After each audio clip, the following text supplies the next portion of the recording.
Muling naging usap-usapan online sina Kim Chiu at Riza May Dizon matapos mabanggit ang kanilang mga pangalan sa isang kamakailang episode ng Eat Bulaga.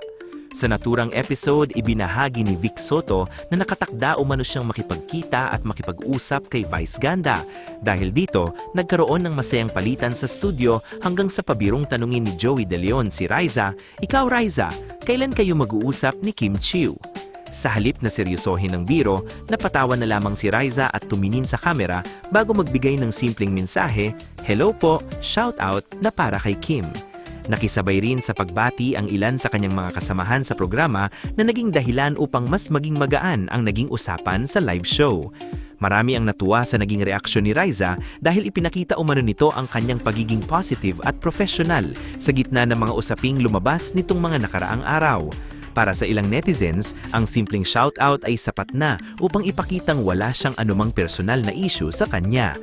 Matatandaang naging viral kamakailan ang isang comedy segment sa It's Showtime kung saan nabanggit ni Kim ang pangalan ni Riza habang nagbibiro sa programa. Nagkaroon ito ng magkakaibang reaksyon sa social media kung saan may ilang netizens ang pumuna sa biro habang ang iba naman ay nagsabing bahagi lamang ito ng live comedy segment at wala umanong masamang intensyon.